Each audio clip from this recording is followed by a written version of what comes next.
Hey, what's up, everybody? BDO44 coming at you with another video. All right, so we got a series to break down. The Boston Celtics and the Milwaukee Bucks are going to start their series in about 2 hours, 10 a.m. Pacific time. And well, I haven't broken down this series. So what you're going to see me do is come to my conclusion probably right here. You know, I assume to. So here we are. Basically, what I'm looking at with this series is Milwaukee not only down to Chris Middleton, but also having to face basically the complete opposite in terms of defense that they saw from Chicago. Chicago didn't play any defense. I mean, you look at the Chicago Bulls, especially in these last several games, it's been blowouts. As soon as Middleton went down, it was almost like Middleton was on the Bulls and they moved him out of their lineup because of how bad they were playing. And I always say, when you're a playoff team, there is a good thing and a bad thing in regards to getting easy first series because what you don't get is tested. You don't get a chance to see certain things simulated against you, and you know you're playing for all the marbles. So eventually, you're gonna have to play against smart teams, good defensive teams that are gonna close out on you, double you properly, and all the different things that need to be done in order to be successful on the defensive side of the ball. Chicago wasn't going to do any of those things. Boston's the best defensive team in all of basketball. Period. They're better than everybody. Better than Golden State, but better than Phoenix, better than Miami, in my opinion, on that side of the ball.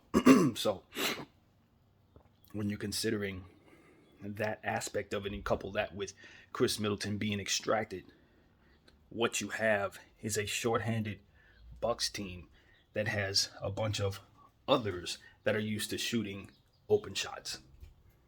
Grayson Allen had more open shots in that game than he's probably had in any game that he's ever played because they did not guard him in that series. For whatever reason, even though they were highly motivated to do so, they just didn't show any heart against that player. I don't believe that he's going to get one single open look in this series because Middleton is not there, so they have more time to zero in on who? The guy who was hot in the last series. they watched you, Grayson, so that's who they're going to be if they're smart, for which I believe they are the smartest defensive team in the league. I expect them to make it tough on the Grayson Allens and the others of that team, the Pat Connaughtons. They're going to have to face tough defense.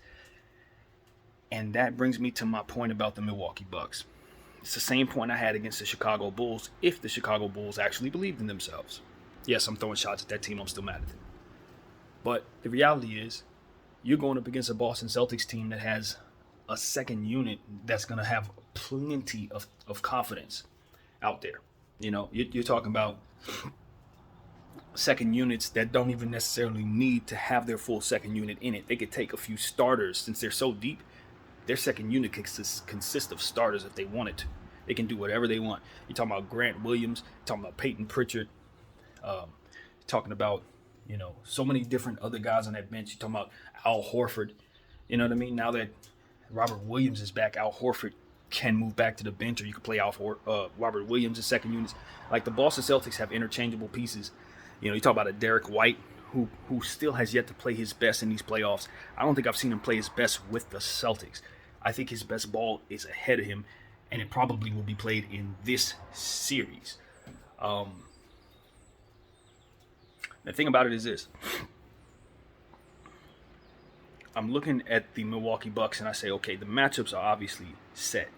Clearly, Jason Tatum is going to have to be the primary guy on Giannis. And Jason Tatum is more than capable of giving him trouble. Now, do I think Jason Tatum could stop Giannis? No, I don't. I do not. But I also don't think that Giannis could stop Jason Tatum. I really don't.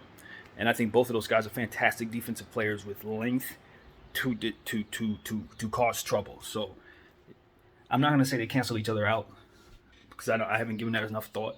But what I will say is those are two premier superstar forwards in the game, and their teams will go as far as they take them, in my opinion, especially Giannis.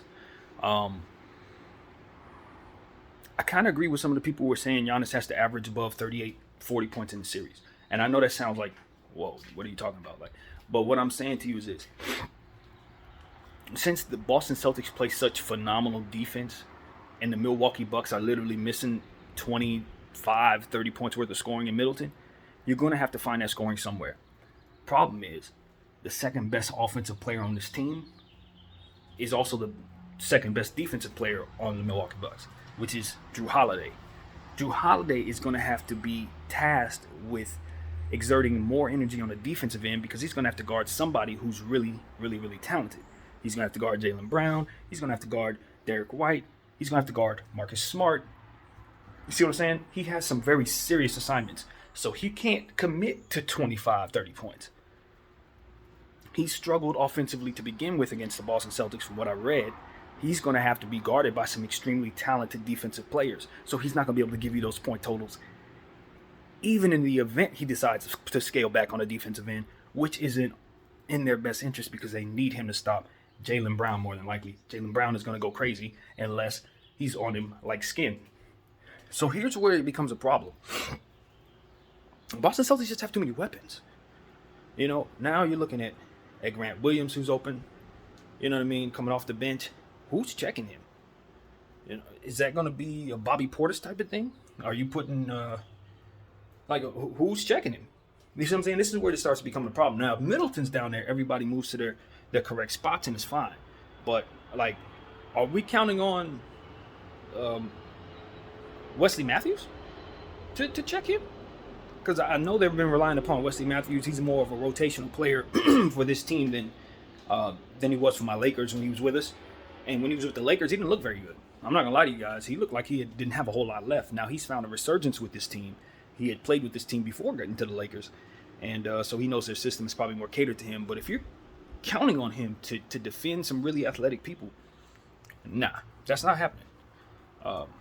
Before he got hurt many, many years ago, he was a fantastic rookie that caught people off guard. You didn't know where he came from. He was balling, and he played great on both sides of the floor, could really shoot the ball.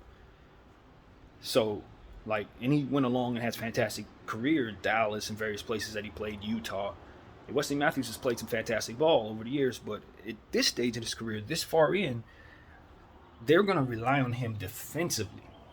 And that is not something that I trust at all. It doesn't mean that he can't play good team defense, but he's going to have to be tasked with, in my mind, in theory, some really, really tough assignments. I don't like it for him. So, I'm just looking at the Boston Celtics. I just say they got too many weapons. You consider what Robert Williams is going to do in regards to Giannis being disruptive, him and Al Horford type of walls that they should, in theory, be able to set up for Giannis to run into with no Middleton out there to pass to. Obviously, you're going to talk about Bobby Portis in this series. He and Brook Lopez are going to be tasked with having to deal with Robert Williams, Al Horford, Daniel Tice, excuse me. They're going to have to be tasked with being effective scorers against that defense. You see what I'm saying? It's just everywhere you look, it's not looking good for Milwaukee because Milwaukee not only has to make up for lack of scoring, but they have to do it against the best defense in the game. It's just not looking good. It's not looking good. As I break it down, it doesn't look good. Here's where Milwaukee is going to have the edge. They got Giannis. And depends on how you view the stars of the Celtics will determine what type of chance you give them against Giannis as a star-for-star matchup situation.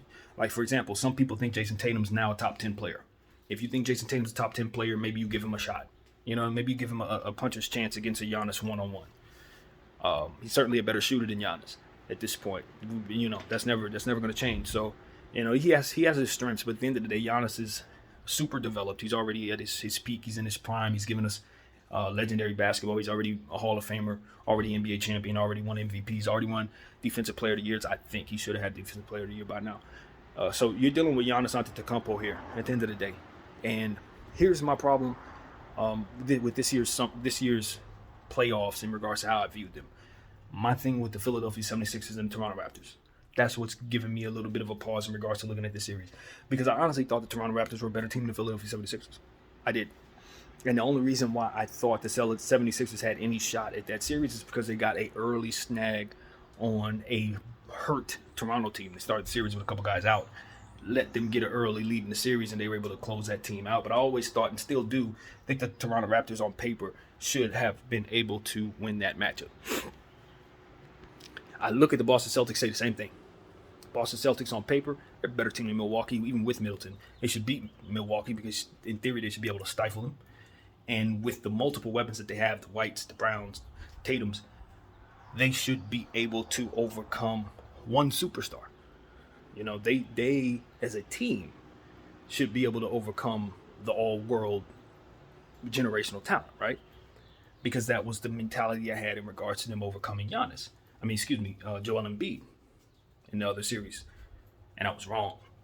Even a hurt Joel was able to overcome them.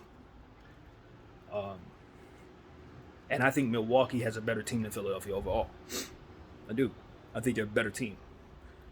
With Middleton, of course. Without Middleton, no. But with Middleton, they're better than Philly.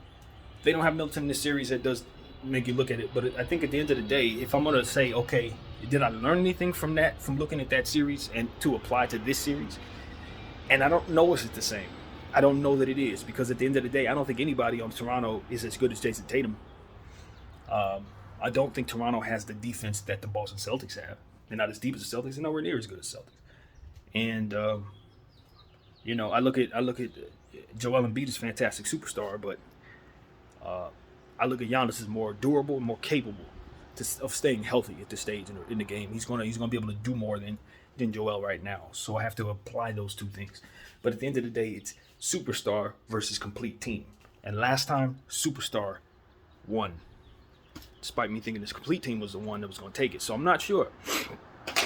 But at the end of the day, if I'm looking at it for what it is, if Middleton is not to return to this series,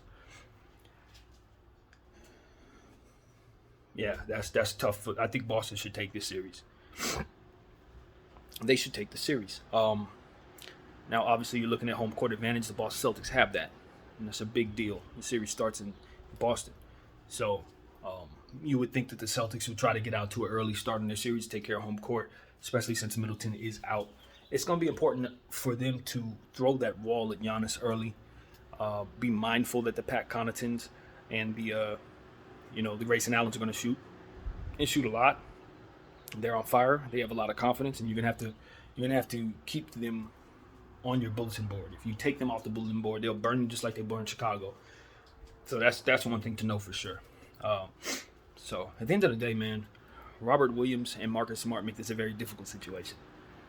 It does. Because if you remove those two players from the situation, you can at least say, okay, well, they don't have two defensive-minded players at different positions to throw at the various stuff that Milwaukee has. That's the problem that anybody's going to run into with the Celtics. They have those two guys. And so if your big needs to be checked, they got somebody for that. If your small needs to be checked, they got somebody for that. And it's an elite person. So, and then you consider, on top of that, you're not even talking about Jason Tatum and how fantastic of a defender he is. You're not even talking about Jaylen Brown, how fantastic he plays on the defensive end. Grant Williams, once again, who's just turned into a fantastic player who could very easily start on most teams right now. Who's now stretching the floor, even though they told you he couldn't do it. They lied. Derek White. I mean, it's just the Boston Celtics should win this series in 6. Simple as that. They should win this series in 6. Milwaukee is going to have to get 50-plus points from Giannis on multiple occasions to win this series, in my opinion. 35 and 12 ain't going to be enough. Or whatever his average is, it ain't going to be enough. It ain't. Because the Boston Celtics are going to stifle some of those other guys. You're going to need a big game out of Bobby Portis and multiple guys, actually. You're going to need a big game out of Bobby Portis, and you're going to need a big game out of Brook Lopez just about every night. That's how that's going to have to go. If you don't get that, the Boston Celtics defense should just simply stifle it. It should stifle them. Granted, they're going to have to make a decision on Giannis. Either you're going to let him eat or you're not. And if they make the wrong decision, it could burn him. Giannis has turned into a fantastic passer. So if they crowd him the way that the way that Chicago did, it's going to be a very easy series for him. So they're going to have to learn from Chicago's mistakes if they want to have any shot at stifling that man properly. You cannot overcrowd him. But the good thing is, again, best defense in the league, so I'm not worried about that. Yeah, man, a lot of confidence in the Boston Celtics this year. They're my favorite to come out of the East, so nothing's changed. Even if Middleton was down there, I'd probably still take the Celtics in 7. I just think I do believe that they're a better team than Milwaukee. I do believe Milwaukee's a bit thin. I don't think that Grayson Allen and Pat Connaughton and those guys are going to have this type of series against those defenders against Boston. This ain't Chicago, not by any stretch of the imagination. So the conclusion I've come to is to graciously give the Milwaukee Bucks, the NBA champions, 2 games because I believe in them as champions and they should be able to make a hell of a series out of this thing even without Middleton. But the thing that you need to understand about the Boston Celtics is something I learned probably somewhere around early March, and that is they are really, really good. And what that means is they blow people out.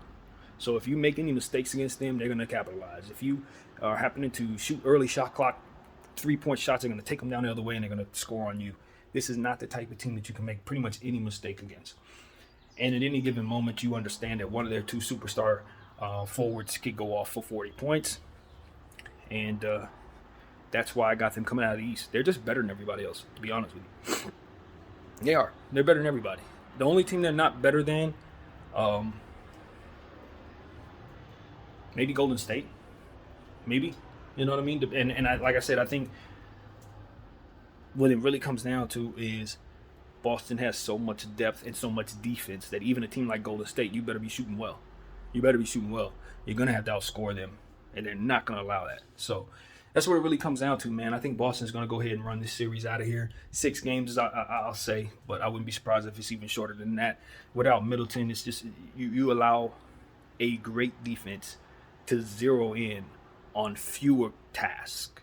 That's what it comes down to. Great defenses need multiple things to be concerned with. And right now, all they got to really worry about is Giannis. And the choice is either you let him eat or you shut him down and let everybody else eat. It's one or the other, but they'll pick their poison from night to night. The monkey wrench that must be mentioned is Budenholzer. Budenholzer, because he's in this position, he's going to throw a lot of stuff at the Boston Celtics. And that is why another reason why I give them 2 games, because Budenholzer is going to find a way to swindle 2 games out of this series. He's a strategist, and he has a lot of different things that he can do with his lineup. As soon as Middleton goes out, they brought in a big lineup. Maybe that works. Maybe you try that big lineup situation against the Boston Celtics. I think the only problem with that is you run thin. You thin your bench when you do that. And I don't think you can do that against one of the deepest teams in the league. You won't make it through the series if you push all of your chips to the front of your roster. If you're the Milwaukee Bucks, if they say, okay, we're taking our best 6 players and we're only playing them, they're going to destroy you. You're not going to win 5 games. I mean, you're not going to get out. You will. This will be a 5-game series, in my opinion, if they do that, because the Boston Celtics are going to be able to continue to bring players in, fresh legs in, to throw at your players. That's the problem. You can't do that. You have to trust your bench in this series. You're going to have to go to the David Noirs. You're going to have to play the Black Connaughtons. If you do not, they're going to run you out the gym. I see that coming. It's going to be foul trouble problems for Giannis and Portis and those guys. It's going to be foul trouble. No good. Yeah. The more I think about it, the less I like Milwaukee. It's bad. It looks real bad. So I'm giving them that 2 games. I don't expect it to go further than that. And today's game, since it's a home game for the Boston Celtics, obviously no Middleton, I think Boston should jump on top of this Milwaukee team. I do expect Giannis to come out ferocious, so that means I expect the game to be close in the end. And that's another thing. Giannis is so dominant.